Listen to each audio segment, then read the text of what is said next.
Sejam todos muito bem-vindos, irmãos e irmãs, a mais esse nosso momento de culto. Que Deus Pai, Filho e Espírito Santo estejam com todos nós, nesse momento em que queremos refletir na palavra de nosso Senhor e nosso Deus. Amém. Bem, meus amados irmãos e irmãs, gostaria de convidar nesse momento a fazermos a nossa leitura para este nosso momento, a leitura que se encontra na carta de Romanos, capítulo 8, dos versículos 12 ao versículo 17. Romanos 8, 12 a 17. E eu gostaria de convidar então a nossa irmã Elizabeth para fazer a leitura para nós nesse momento. A leitura de hoje está em Romanos, capítulo 8, dos versículos 12 ao 17, onde lemos: Portanto, meus irmãos, nós temos uma obrigação, que é a de não vivermos de acordo com a nossa natureza humana. Porque, se vocês viverem de acordo com a natureza humana, vocês morrerão espiritualmente. Mas, se pelo Espírito de Deus vocês matarem as suas ações pecaminosas, vocês viverão espiritualmente. Pois aqueles que são guiados pelo Espírito de Deus são filhos de Deus.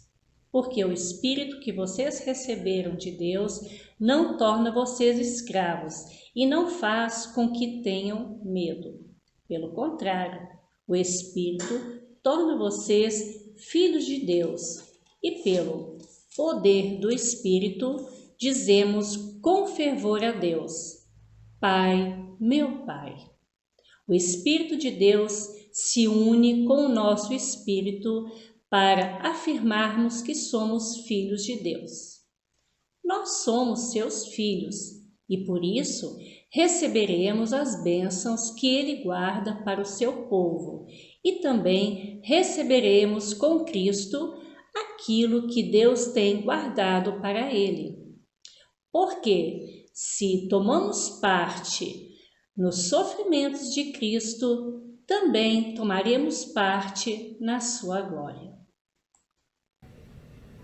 Bem, meus amados e queridos irmãos, também gostaria nesse momento então agora convidar a cantar um hino chamado Jesus em Tua Presença.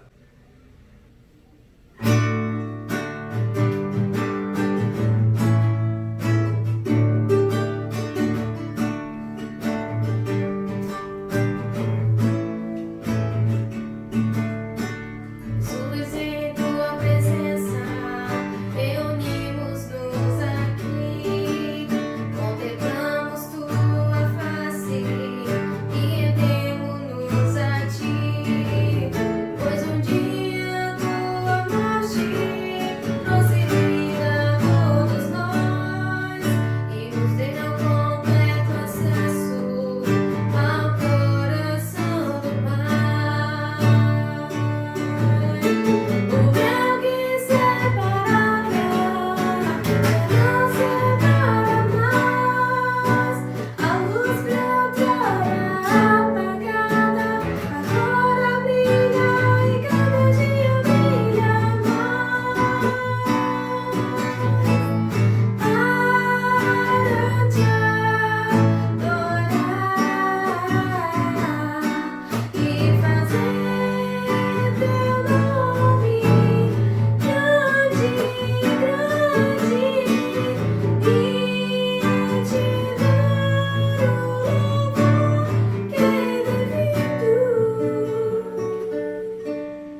Meus queridos irmãos e irmãs do Senhor, quem de nós, quando mais novos, não desejava se tornar logo um adulto?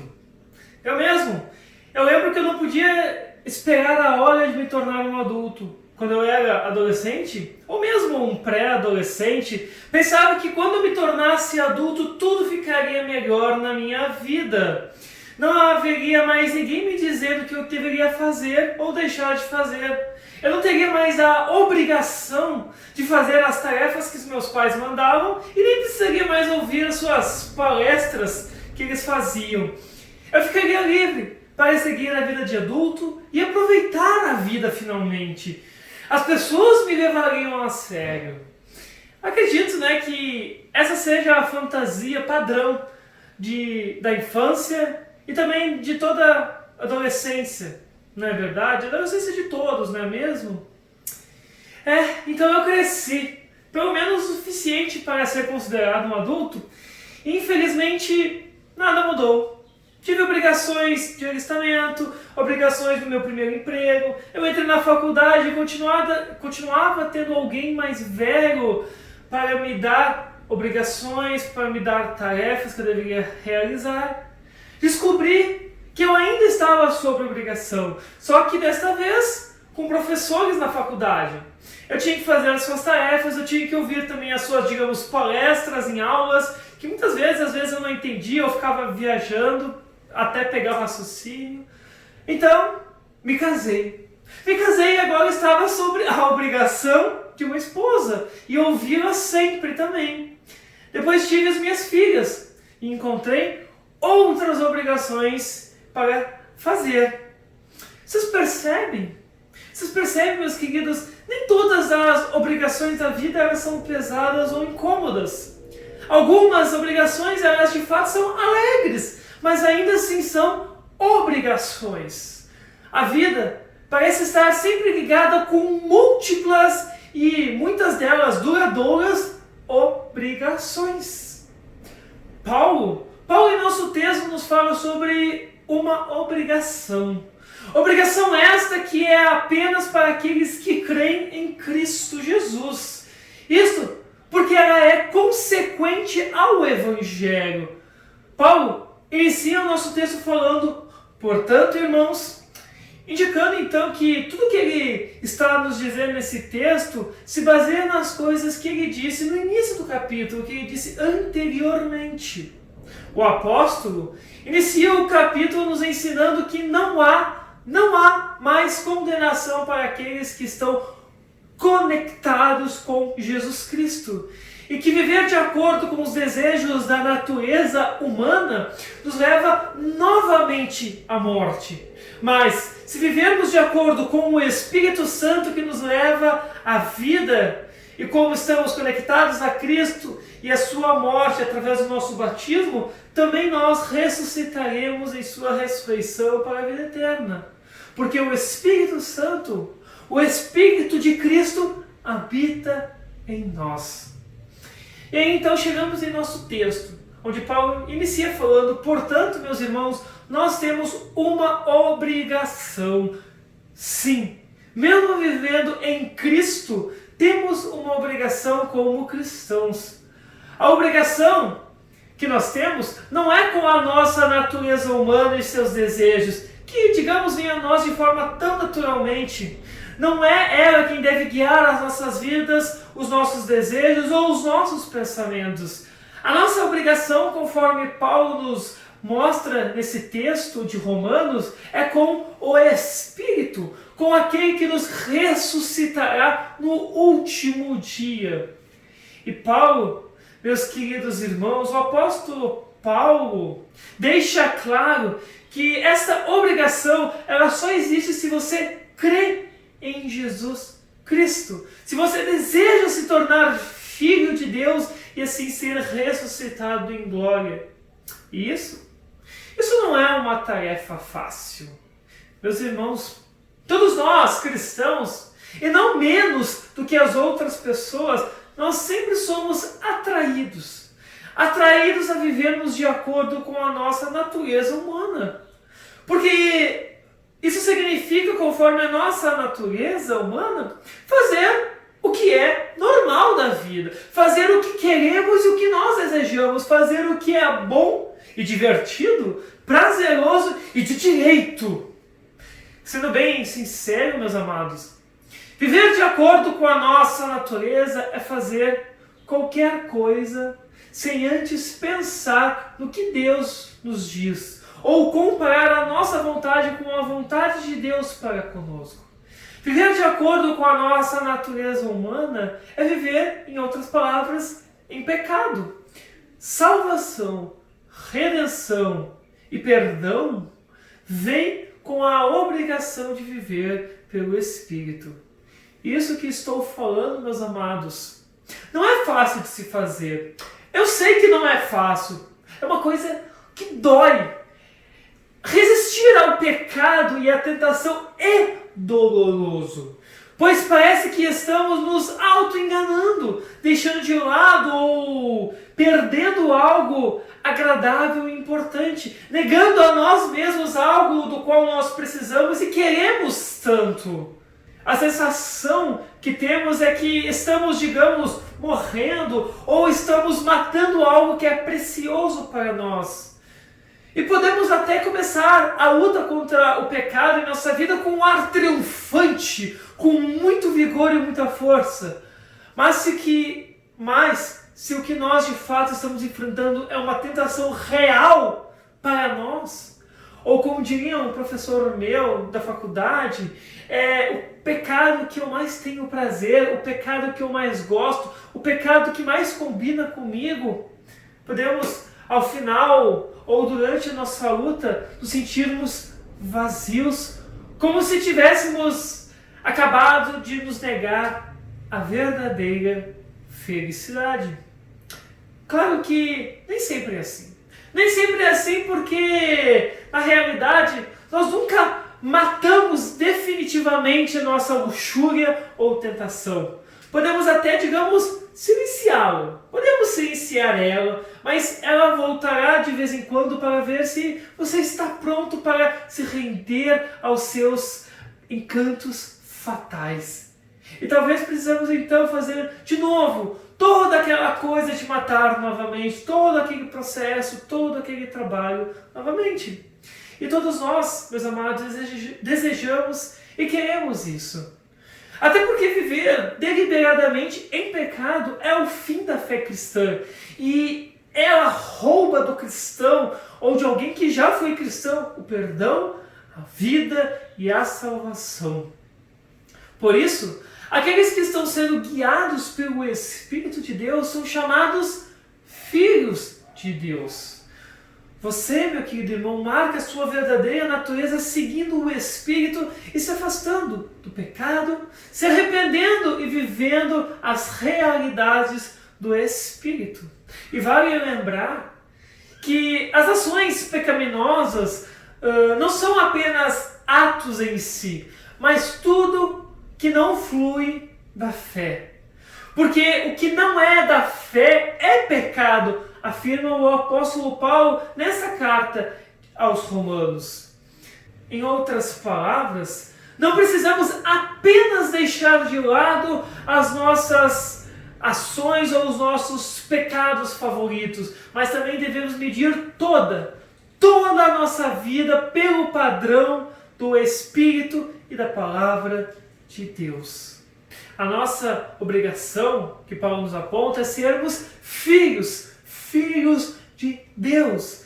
E esta afirmação pode fazer você se perguntar: o quão livre, então, de fato é ser filho de Deus? Ou o que você precisa fazer para ser de fato um filho de Deus? Ou será que temos algo para nos preocuparmos por sermos filhos de Deus?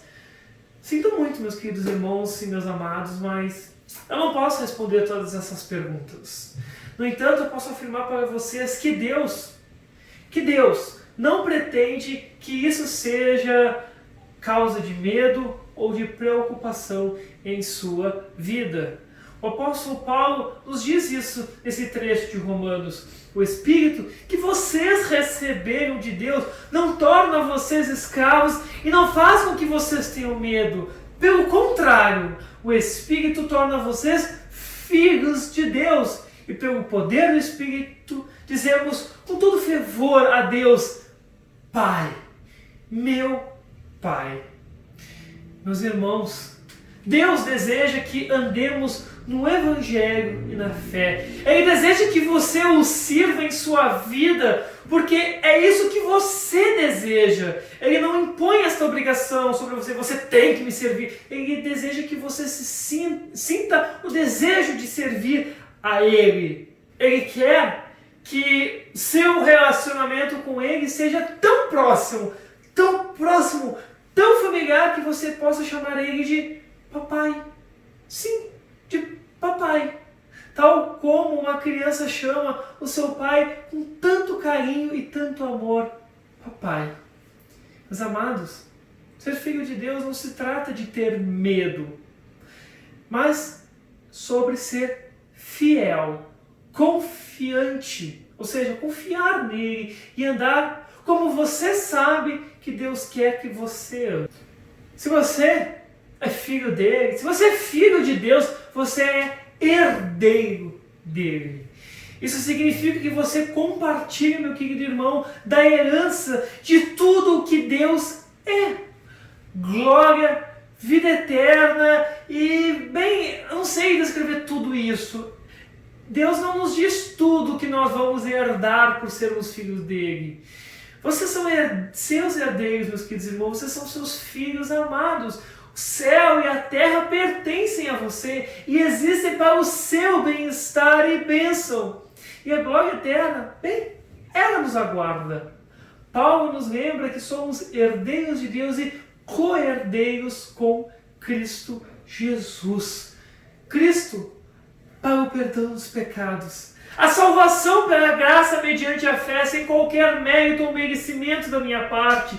Essa é a verdade permanente e poder da palavra de nosso Deus e Pai. Está sobre a obrigação do Espírito de andar pelo Espírito, matando esta nossa natureza pecaminosa. Sofrer com Jesus é apenas uma parte daquilo que é viver de acordo com o Espírito, que é outra maneira de dizer que é parte da fé em Jesus Cristo. Por isso, meus queridos irmãos e irmãs, peçamos sempre que Deus nos conceda força e nos conceda o seu Espírito para que sempre permanecemos fiéis a Ele e com isso andemos sempre pelos caminhos do Espírito e consigamos, assim como Paulo nos orienta, a vivermos nessa obrigação do Espírito, matando a nossa natureza pecaminosa, vivendo como verdadeiros filhos de Deus, amando a Ele e ao nosso próximo com todas as nossas forças. Que Deus Pai, Filho e Espírito Santo guardem essas palavras em nossa mente e em nosso coração. Amém. Bem, meus queridos irmãos e irmãs, eu gostaria de convidar nesse momento a cantarmos mais um hino chamado Em Espírito, em Verdade.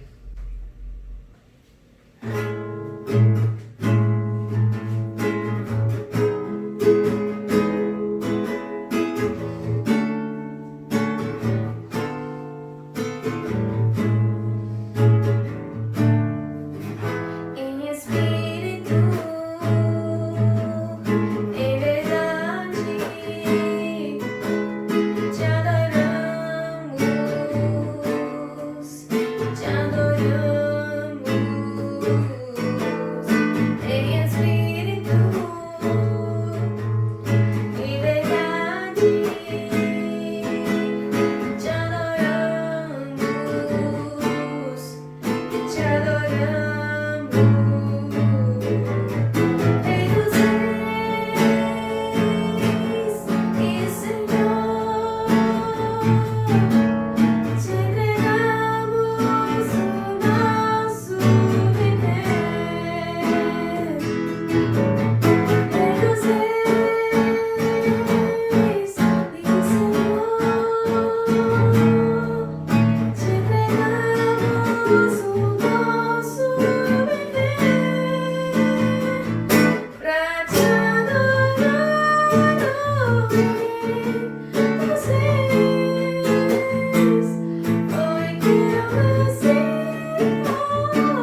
queridos e amados irmãos e irmãs do Senhor, nesse momento eu gostaria de convidar a juntar as nossas mãos e orarmos ao nosso Deus.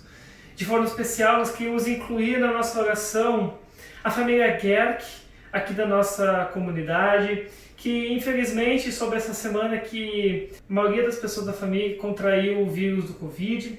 Alguns já estão na fase terminal, ou seja, já estão terminando todo aquele processo do vírus, daquela quarentena. Outros, infelizmente, ainda estão isolados em suas casas. Graças a Deus, nenhum deles se encontra em estado grave. Também queremos incluir na nossa oração o Martinho Neto, que é o padrasto da minha esposa, que ele, infelizmente, também contraiu o Covid. E ele é um caso um pouco mais cuidadoso, né? Porque, infelizmente, ele também tem diabetes, então ele é daquele grupo de risco, então ele está se tratando. Graças a Deus, ele está bem. Está tomando os medicamentos. Também queremos incluir a minha sogra, né, a mãe da minha esposa, a dona Margarida, que infelizmente também contraiu o vírus, mas os dois passam bem, os dois estão bem, estão se tratando, tomando os devidos medicamentos e as devidas precauções agora. Portanto, queremos incluir todos eles e também as outras demais pessoas que infelizmente também estão contraindo e que já contraíram esse vírus da Covid. Então, oremos ao nosso Deus. Querido e eterno Pai Celestial, obrigado, Senhor, por ser um Deus de tanto amor. Amor este que não mediu esforços para nos trazer o Teu Santo Evangelho. Amor esse que não mediu esforços para nos trazer o Teu perdão. Querido e amado Pai, te agradecemos por ter enviado o Teu Filho Jesus Cristo a este mundo que está assaltado pelo pecado, para nos trazer o Teu Evangelho, esse Evangelho de perdão, de redenção e de salvação. Queremos também agradecer, Senhor, por sempre enviar o Teu Santo Espírito a cada um de nós. Pedimos que através desse Santo Espírito continue orientando a nossa vida, continue nos dando força para encarar os perigos e os males que estão ao nosso redor. De forma especial, Senhor, nós queremos pedir que continue através do Teu Santo Espírito nos dando força para continuarmos vivendo nesta, digamos, obrigação que nós temos como cristãos, matando a nossa natureza pecaminosa para renascermos como filhos de Deus. Querido e eterno Deus, nós queremos também te pedir, continue olhando com carinho para todas as pessoas deste mundo, continue abençoando todas elas. Principalmente, Senhor, que Tu sabe que este mundo anda enfrentando esse terrível vírus que anda apavorando muitas pessoas. Senhor, queremos pedir que tranquilize o coração das pessoas, que se for a Tua santa vontade, Senhor, que impeça que esse vírus continue a se espalhar por tantos países, por tantas pessoas, Senhor. De forma especial, Senhor, nós queremos incluir nesta oração que o Senhor estenda a Sua mão graciosa sobre a família Gerck, que infelizmente anda passando por esse transtorno desse vírus. Graças a Ti, Senhor, nenhum deles se encontra em estado preocupante de saúde, todos estão bem, todos estão se tratando em casa, todos estão tomando as devidas precauções. Pedimos, Senhor, da Tua santa vontade que liberte a todos eles o mais rápido possível desse vírus, para que eles possam voltar à tranquilidade da vida, sem mais esta preocupação que lhes afligindo. Também, Senhor, de modo especial, nós queremos incluir também o Martinho Neto e a Margarida, minha sogra e padrasto da minha esposa. Que o Senhor também oriente a eles, que o Senhor abençoe eles, pois eles também, infelizmente, contraíram este vírus. Pedimos, Senhor, que continue olhando com muito carinho, se for a Tua santa vontade, que eles logo venham também a restabelecer a sua saúde. De modo especial ao Martinho Neto, que a gente sabe que, infelizmente, ele tem a doença da diabetes, então a gente sabe que é um pouco mais delicado, que ele tem que se cuidar um pouco mais, por isso pedimos, Senhor, olhe com muito carinho para ele. Não permita que essa doença misturada a esse vírus fragilize a sua saúde, que ele precisa ser levado ao hospital, mas que em casa ele consiga se tratar e atravessar esse momento tão difícil da sua vida. Também desse modo, Senhor, nós queremos pedir que cure também todos aqueles que estão contraindo esse vírus. Tantas pessoas estão sofrendo por causa dele. Muitos médicos, muitos enfermeiros, muitos técnicos de enfermagem também estão contraindo por estarem à frente neste combate. Pedimos que estenda sua mão sobre cada um deles e, se for tua santa vontade, que o Senhor cure cada um deles também. Também, Senhor, pedimos que dê orientação e sabedoria aos nossos governantes, para que eles consigam manter a paz e saibam administrar o nosso país, nossos estados, as nossas cidades, da maneira mais pacífica e proveitosa possível. Senhor, pedimos isso e agradecemos em nome e por ordem e por amor ao nosso Senhor e Salvador Jesus Cristo. Amém. Também gostaria de convidar somente a orarmos em conjunto a oração do Pai Nosso. Pai nosso que estás nos céus, santificado seja o teu nome. Venha ao teu reino. Seja feita a tua vontade, assim na terra como no céu. O pão nosso de cada dia nos dá hoje e perdoa-nos as nossas dívidas, assim como nós também perdoamos aos nossos devedores. E não nos deixes cair em tentação, mas livra-nos do mal, pois teu o reino, o poder e a glória para sempre. Amém. Meus amados irmãos e irmãs, receba a bênção do Senhor. O Senhor te abençoe e te guarde. O Senhor faça resplandecer o seu rosto sobre ti e tenha misericórdia de ti. O Senhor sobre ti levante seu rosto e te dê a sua paz. Amém. Meus queridos e amados irmãos, chegamos ao fim de mais um momento cultico. Agradeço mais uma vez essa oportunidade de estar aí com você, levando esse momento de meditar da palavra, de crescer na fé e na palavra de nosso Senhor e Salvador Jesus Cristo. De modo especial, continuarei orando por todos vocês, para que nós possamos atravessar com força e com muita fé esse momento tão difícil que nós estamos atravessando, que esse vírus que está atacando a tantas pessoas. Também incluiremos de modo especial durante essa semana a família Guerra, que também é a família da minha esposa, né? O seu padrasto e minha sogra, que infelizmente também contraíram esse vírus, como também outros demais pessoas que nós estamos sabendo que contraíram esse vírus, são nossos amigos, parentes e conhecidos nossos. Precisando de qualquer coisa, por favor, entre em contato comigo, converse comigo, que tudo que tiver ao meu alcance, com certeza eu farei para lhe ajudar, seja conversando, seja se precisando, estando ao teu lado. Qualquer coisa que precisar, entre em contato comigo, que nós com certeza encontraremos uma forma de conversarmos e também para que eu possa também te ajudar nesse momento tão difícil que nós estamos atravessando. Que Deus abençoe a todos e que acompanhe a todos nesse momento. Fiquem em paz. Amém.